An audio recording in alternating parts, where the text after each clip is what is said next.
রাস্তার সুন্দর একটি ভিউ দেখতে দেখতে আমরা যাচ্ছি জয়পুরহাটের উদ্দেশ্যে। চারিদিকে প্রাকৃতিক পরিবেশ, সবুজের সমারোহ। রাস্তাটা দেখতে খুবই সুন্দর লাগতেছে, মানে এক কথায় অসাধারণ। আসসালামু আলাইকুম।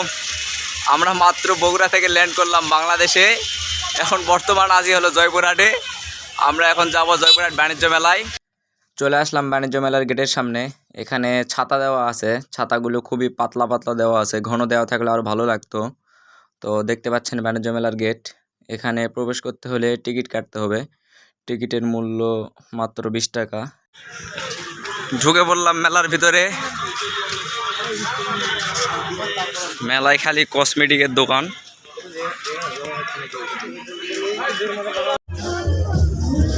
এখানে একটা টিকিট দিছে, টিকিটে নাকি পুরস্কার পাওয়া যাবে। তো আমি নামটা লিখি, নাম ঠিকানা লিখে আমি টিকিটটা জমা দিলাম বক্সে। যেদিকে দেখি সেদিকেই শুধু কসমেটিক আর শুধু বেডি। যেদিকে তাকায় সেদিকেই শুধু ওয়াও ওয়াও। এখানে একটা নাগরদোলা আছে, বেশ বড়ই। এই যে আমার মানে সহপাঠীরা এখানে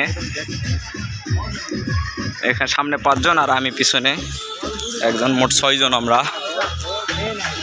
এই যে নাগরদোলাটা বেশ ভালোই।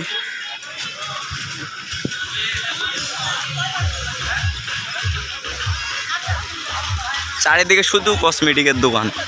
নৌকা দেখতে পাচ্ছি, নৌকা একবার আকাশে উঠতেছে, একবার মাটিতে নামতেছে, একবার আকাশে ওঠে, একবার মাটিতে। এখানে থালা বাসন, মানে কেউ যদি নতুন বিবাহ করেন তাহলে সংসারের জন্য জিনিসপত্র এখানে কিনতে পারেন। মেলায় সবকিছুই মেয়েদের জন্য, ছেলেদের কেনাকাটার জন্য কোনো জিনিসপত্রই নাই। কেবল একটা ছেলে মানুষের মানে কোনো জিনিসপত্রের দোকান দেখতে পারলাম। সানগ্লাস দেখি ওয়াদত কোনটা চয়েস হয়। ওয়াদত কোনটা চয়েস? এই ওয়াদত একটা চয়েস করছে, দেখি ওয়াদত, লুক অ্যাট মি।